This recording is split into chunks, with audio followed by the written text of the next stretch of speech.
Tear Soup. Story by Pat Schweinberg and Chuck Declan.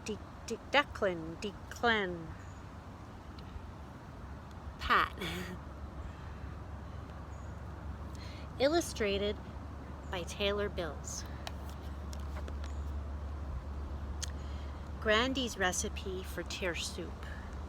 Helpful ingredients to consider. Pot full of tears. 1 heart willing to be broken open. A dash of bitters. A bunch of good friends. Many handfuls of comfort food. A lot of patience. Buckets of water to replace those tears. Plenty of exercise, a variety of helpful reading material, enough self-care, seasoned with memories. Optional, 1 good therapist and or support group. Directions. Choose the size pot that best fits your loss. It's okay to increase pot size if you miscalculated. Combine the ingredients. Set the temperature for a moderate heat. Cooking times will vary depending on the ingredients needed. Strong flavors will mellow over time. Stir often. Cook no longer than you need to. Suggestions? Be creative. Trust your instincts. Cry when you want to. Laugh when you can. Freeze some soup to use as starter for next time. Keep your own soup making journal so you won't forget. Serves 1.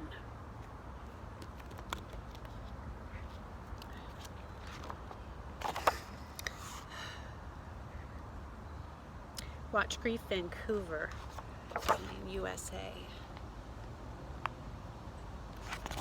And there's a, it's been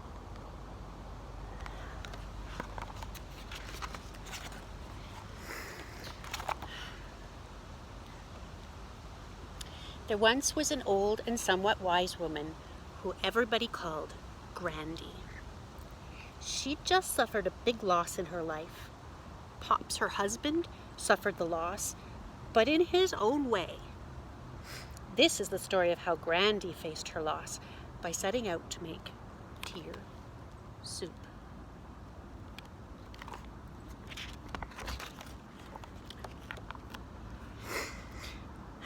For many years, the custom of making tear soup had been forgotten.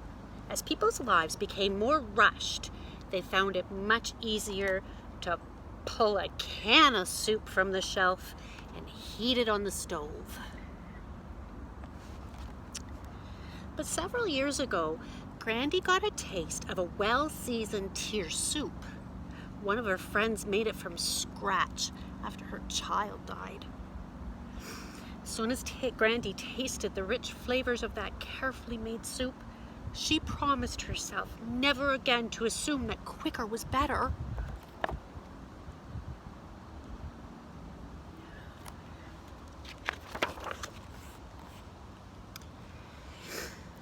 Because of her great loss, Grandy knew this time her recipe for tear soup would call for a big pot. With a big pot, she would have plenty of room for all of her memories, all the misgivings, all the feelings, and all the tears that she needed to stew in that pot over time.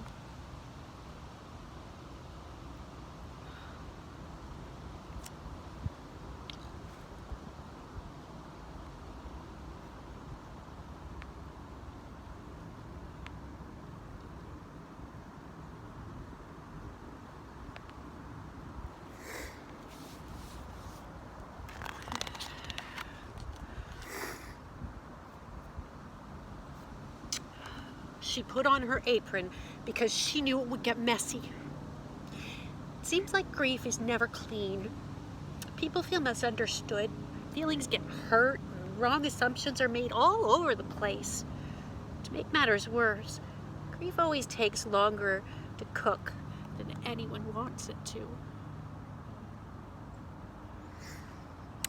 And then, Grandy started to cry. At first, she sobbed.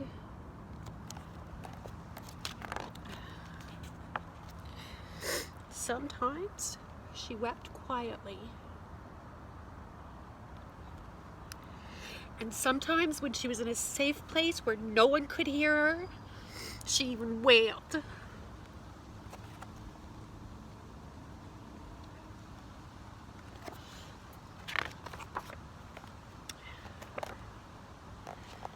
Grandy knew that she had to make much of this part of the soup alone. She learned from past experiences that most people don't like being around tears. Her friends would worry if they just knew how many tears Grandy's recipe called for this time. So the old and somewhat wise woman reflected on her own special recipe as she looked down into the large, overflowing pot of memories. It was a task she would repeat many times during the next few months.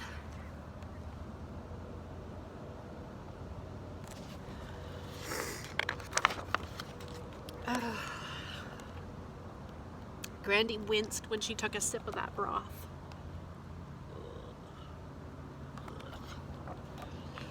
All she could taste was salt from her teardrops. It tasted bitter, but she knew this was where she had to start. And for now, it was the only thing on her menu.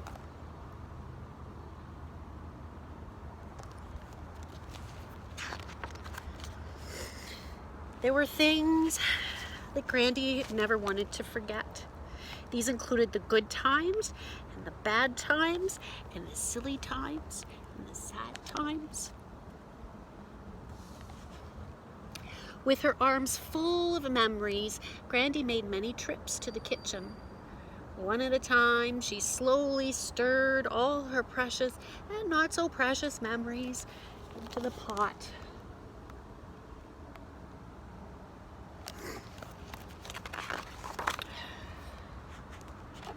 But eventually, she ran out of things to add.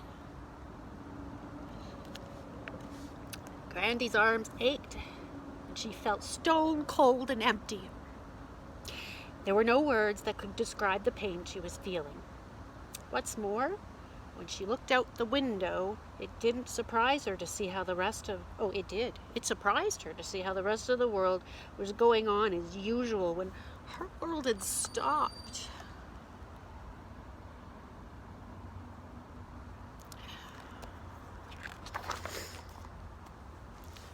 Her grandson, Chester, who just wanted his Grandy to be happy again, hoped his chocolate drops would make her feel better.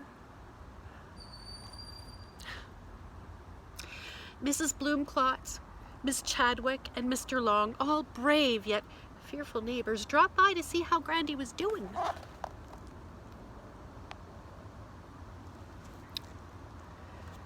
They filled the air with words, but none of their words took the smell of tear soup away. Grandy was gracious because she knew how helpful her friends felt. They wanted to fix her, but they couldn't. All Grandy really needed from them at that moment was a knowing look or a warm hug.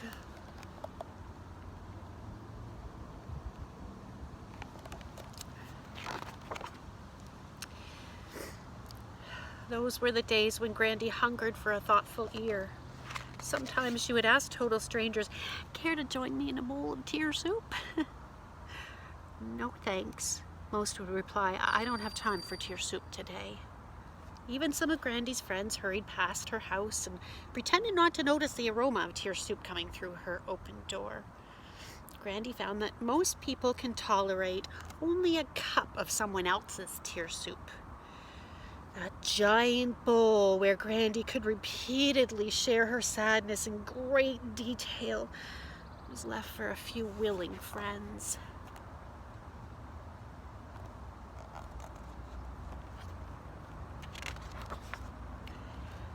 "I'm here," cried Midge. I got here as fast as I could, and I'll be here whenever you need me. It's such a tragedy. I'm so sorry you're having to make such a big pot of soup. Oh, what a relief. Grandy knew she didn't have to be careful what she said around Midge. Midge wouldn't try to talk her out of anything she was feeling. And Grandy could even laugh and not worry that Midge would assume Grandy was over her grief. "Sorry I couldn't get here sooner," said Midge. "No problem," replied Granny. "I've had plenty of help, but most of these friends will be history pretty soon. They'll be over my tragedy long before I am, but I know you'll still be around."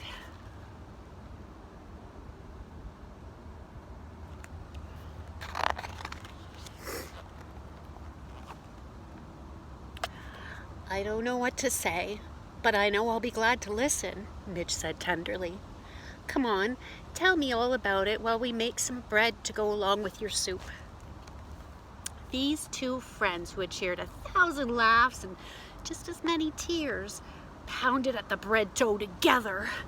"I feel like I'm unraveling," called Grandy. "I'm mad. I'm confused. I can't make any decisions. Nobody can make me feel good. I'm a mess. I didn't realize it would be this hard." "Why don't we go for a walk while we wait for the bread to rise?" suggested Midge.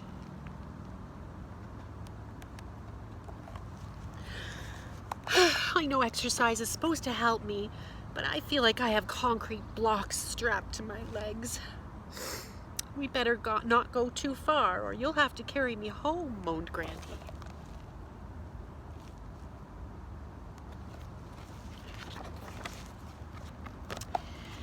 Mrs. Cries-a-Lot called and reminded Grandy that she had been making tear soup for years and would be more than happy and glad to come right over and show her how to make it the correct way.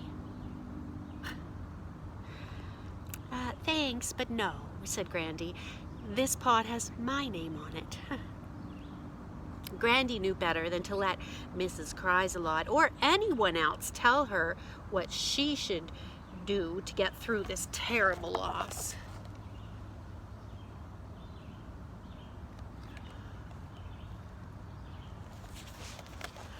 Her next recipe called for some comfort food. For Granny, this meant mashed potatoes or ice cream. Comfort food always makes you feel better, at least for a little while. It gets past that big lump in your throat when other foods can't. I think it needs some chocolate too. After all, it was her soup.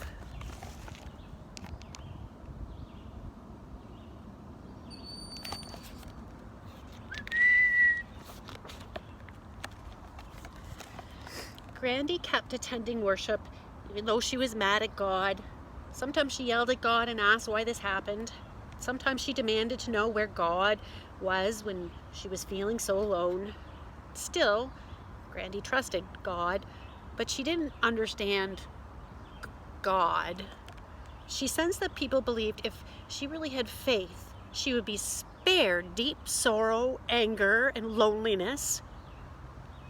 Grandy kept reminding herself to be grateful for all of the emotions that God had given her.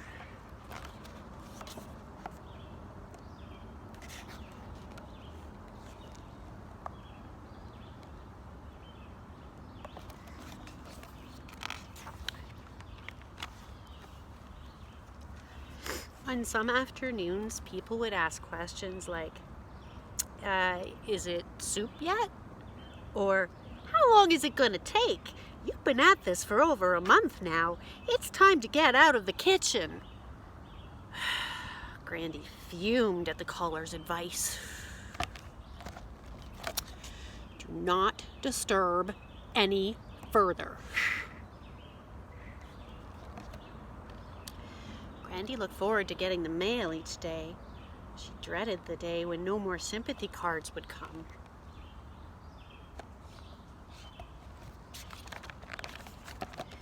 When she was alone and needed to think, she found it helpful to keep notes on her soup making. 10:06. Today I'm upset that I have to be making this soup. 11:21. I don't think anyone remembers that I'm making soup from scratch. 11:29. What's the use? Life seems to be so hard. A book, shoveled, talked, don't want to anymore, but is temporary. 3:28. I'm beginning to like the taste of this soup. I think I could live on it forever. 3:29.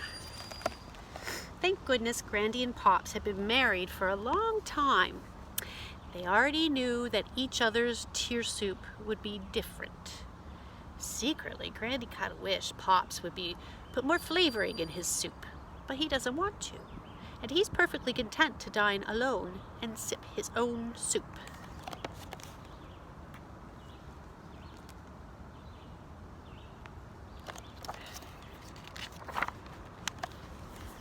Making tear soup is hard work. Sometimes it was all she could think about. Even the things Grandy used to love to do, she didn't have the energy for. Nor did she care about anymore.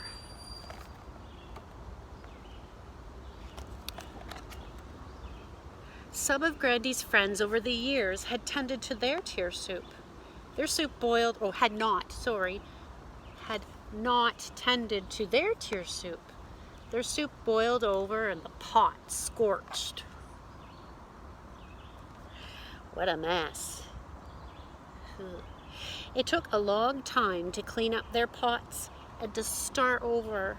The smell of burnt soup still lingers in some of their homes.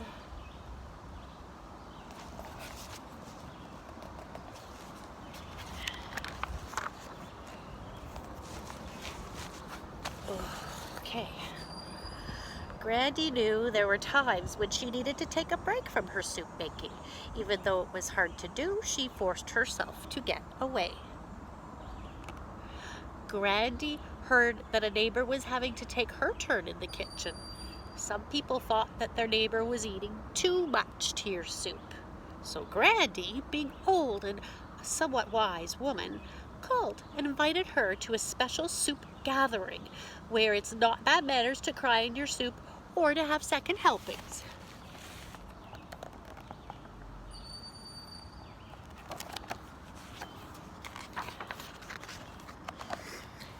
Soon the thoughtful cook sat at Grandy's table and discussed their process of making tear soup. There are some parts that require help from friends, and some parts you just have to do alone. They shared stories about soup making. They wouldn't dare tell anyone else for fear of being judged a bad cook. They all laughed knowingly when Grandy remarked how on days when she was daydreaming while driving, she was glad that the car seemed to know where she wanted to go. These people had become Grandy's newest best friends. New best friends. Newest bestest.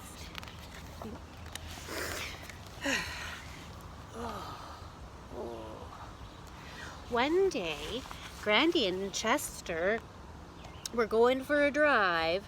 Chester asked, "Mom, you've been making tear soup." "Oh, Mom says you've been making tear soup." "What does she mean?" "Well, tear soup is a way for you to start through the different types of, or sort.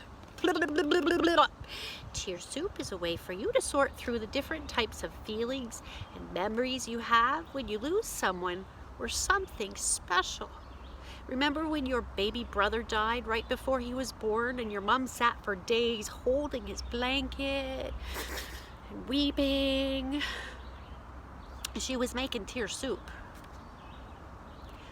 You made tear soup yourself by acting out your own disappointment when you shouted at Jason, wishing his brother would die too. Remember when Billy's dog died and he didn't want to play with you?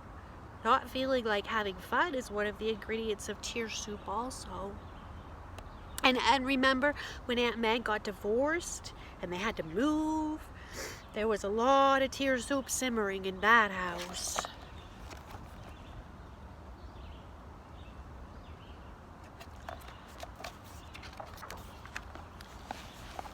Some days when you're making tear soup, it's even hard to breathe. Some days you feel like running away. You just hope a better day comes along soon. And then comes along one of the hardest parts of making tear soup. It's when you decide it may be okay to eat something instead of soup all the time.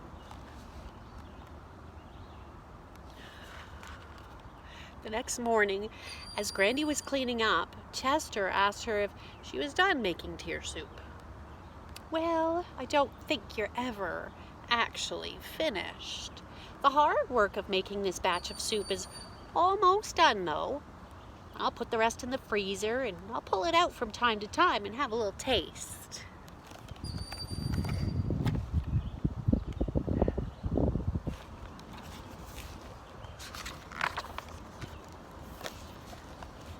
So, what else have you learned by making tear soup, Grandy?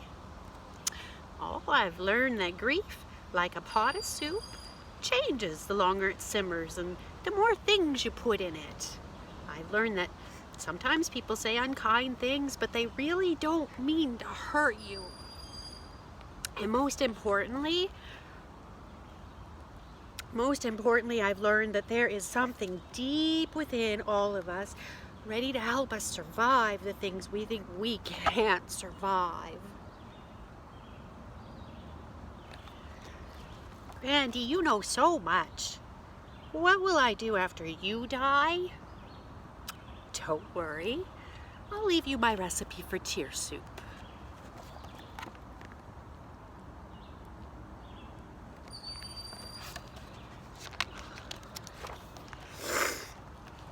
Randy's cooking tips.